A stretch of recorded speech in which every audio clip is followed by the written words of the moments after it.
wabarakatuh. Selamat pagi anak-anak.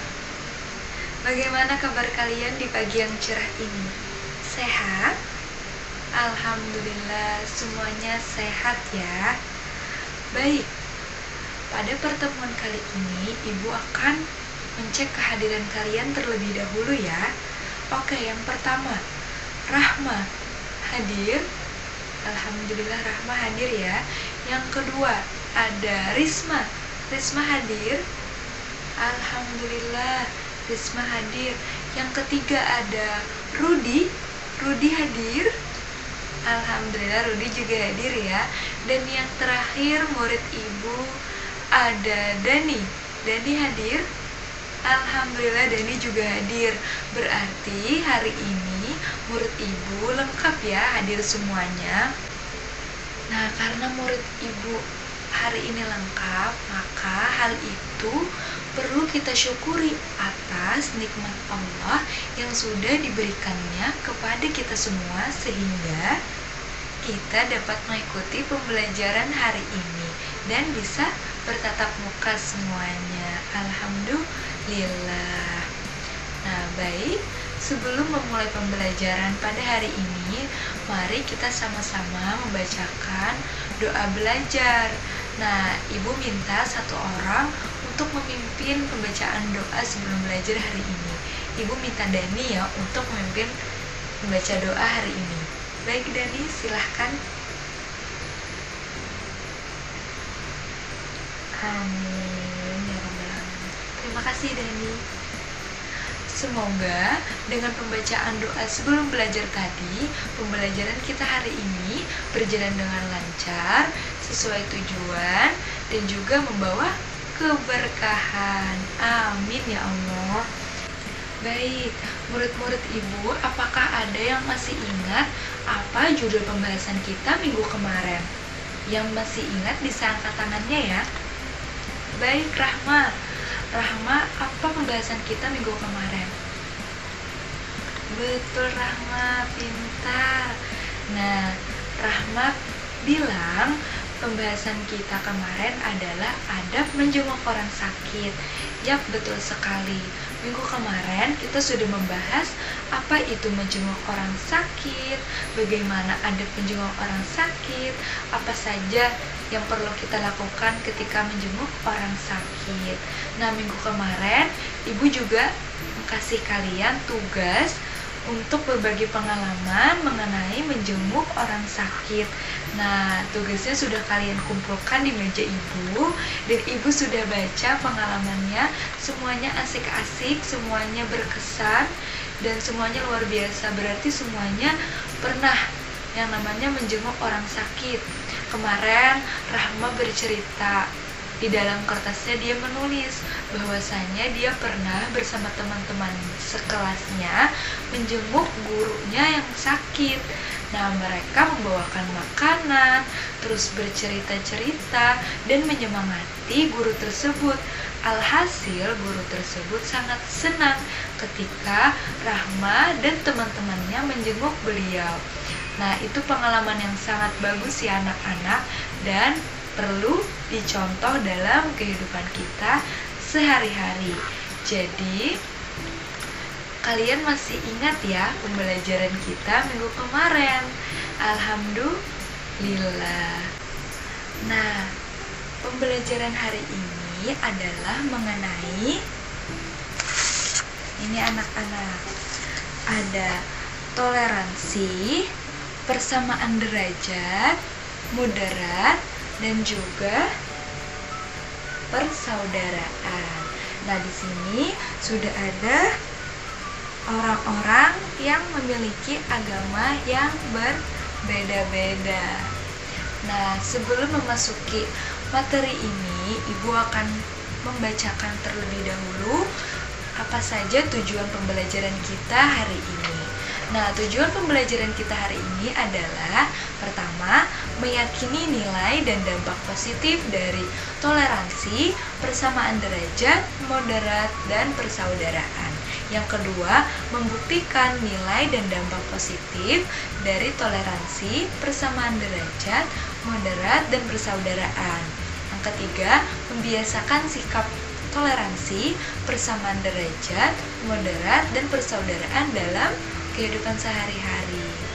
Dan yang terakhir, mengelola permasalahan untuk mendapatkan solusi dengan sikap toleransi, persamaan derajat, moderat, dan persaudaraan dalam menjaga keutuhan NKRI.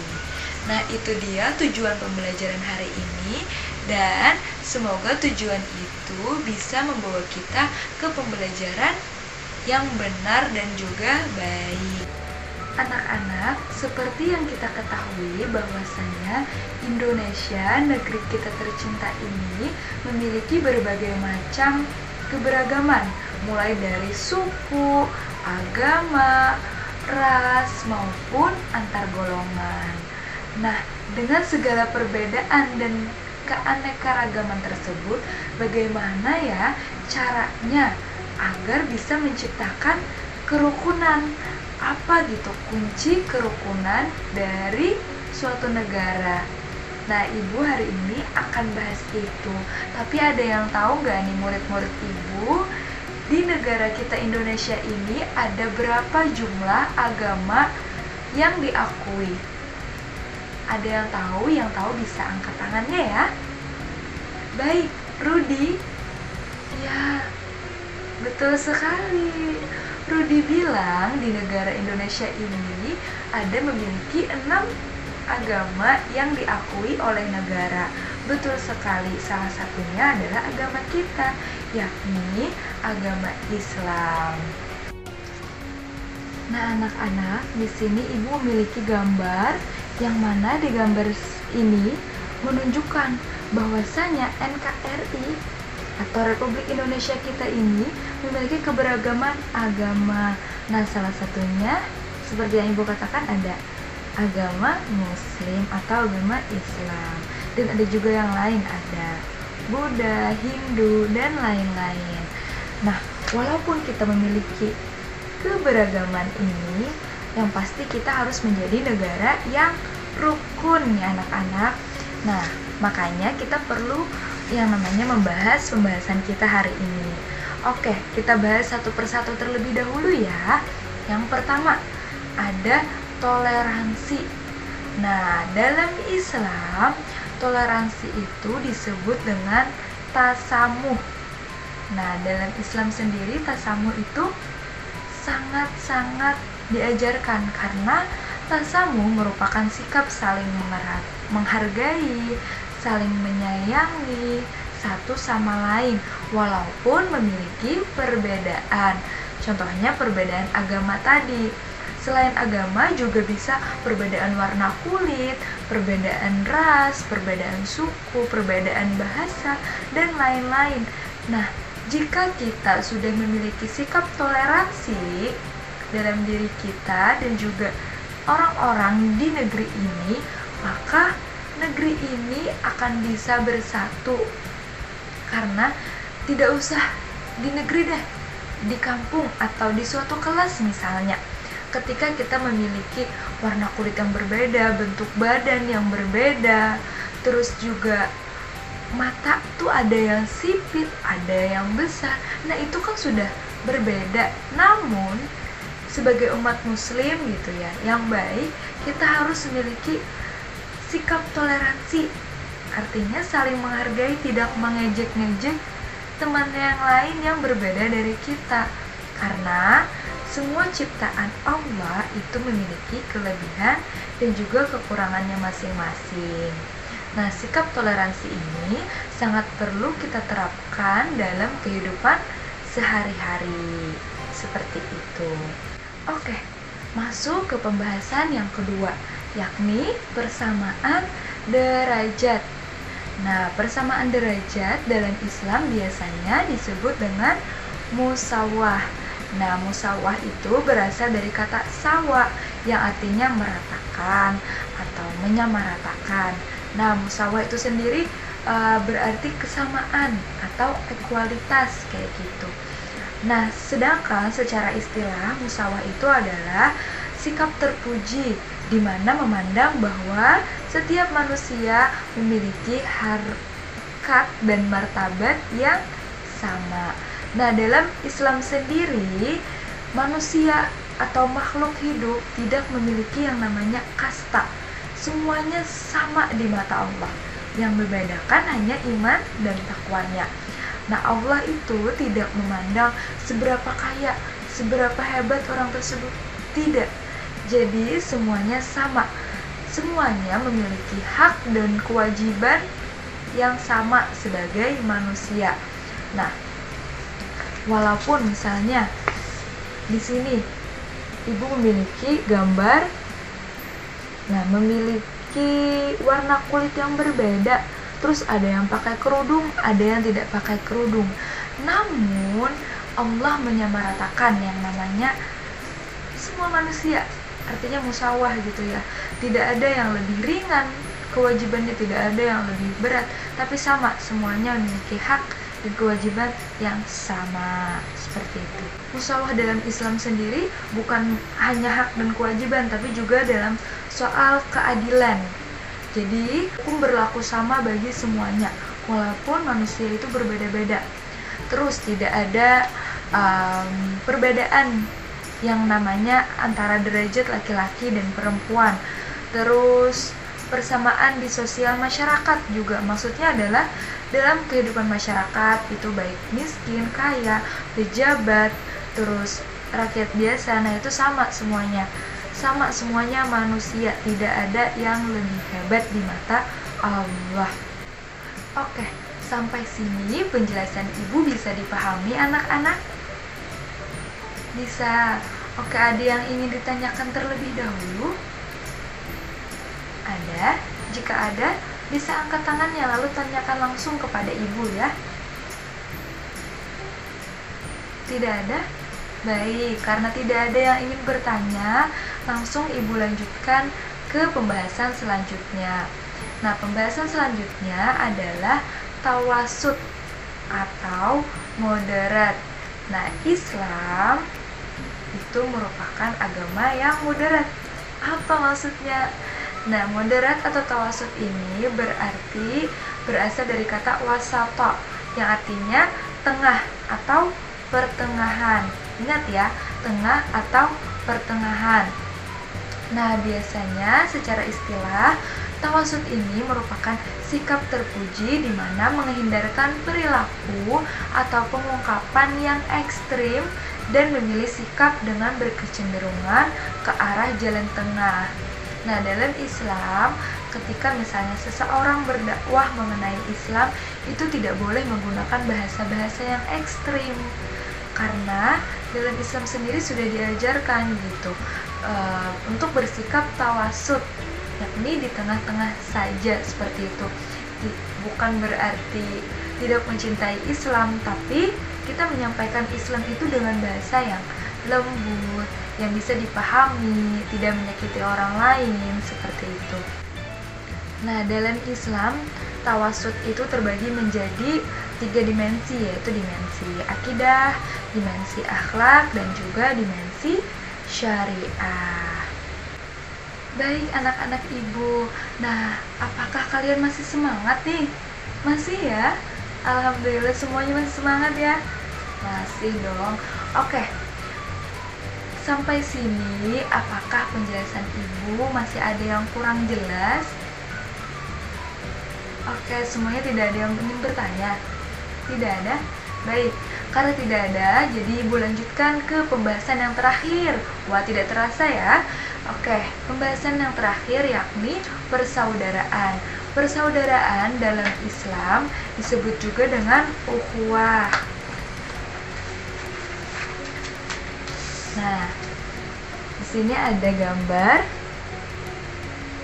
Yap, betul sekali. Di sini ada gambar yang namanya bersilaturahmi. Nah, gambar ini menunjukkan salah satu cara untuk menjalin persaudaraan, yakni dengan cara bersilaturahmi. Jadi, persaudaraan dalam Islam itu sangat-sangat diajarkan, bahkan ketika kita masih kecil pun sudah diajarkan seperti itu. Oke anak-anak, dalam Islam itu terbagi menjadi 4 macam persaudaraan. Ini yang pertama, ukhuwah fi al-ubudiyah, artinya persaudaraan kemakhlukan dan ketundukan kepada Allah. Semuanya adalah saudara karena merupakan ciptaan Allah. Terus yang kedua ada ukhuwah fi al-insaniyah atau basyariyah, artinya persaudaraan dari seluruh manusia karena berasal dari satu ayah dan ibu, yaitu Hawa dan Adam. Betul sekali. Nah, terus yang ketiga ada ukhuwah fi an-nasab wa al-wahaniyah, artinya persaudaraan yang dijalin karena kesamaan dalam keturunan dan kebangsaan. Dan yang terakhir ukhuwah fi ad-din al-islamiyah, artinya persaudaraan yang dijalin karena persamaan agama Islam. Nah, sampai sini penjelasan Ibu, apakah bisa dimengerti? Alhamdulillah. Baiklah anak-anak, karena sudah Ibu sampaikan semua pembahasan hari ini dari toleransi, persamaan derajat, moderat, dan juga ukhuwah, maka semoga dengan penyampaian ini ya, kita semua bisa yang namanya bersatu, rukun, damai, khususnya dalam negeri Indonesia tercinta ini, dalam NKRI ini. Nah, yang namanya negeri mau rukun, mau damai itu harus bersatu dan bisa saling menghargai, tidak mengolok-olok, tidak membeda-bedakan, sesuai dengan negeri kita, yakni Bhinneka Tunggal Ika, berbeda-beda tapi tetap satu jua. Nah, sampai sini penjelasan Ibu. Mohon maaf apabila terdapat kesalahan ya anak-anak. Oh iya, Ibu ada memiliki satu gambar, tapi tebak nih, kira-kira gambar ini berhubungan dengan apa ya? Sebentar, Ibu ambil gambarnya.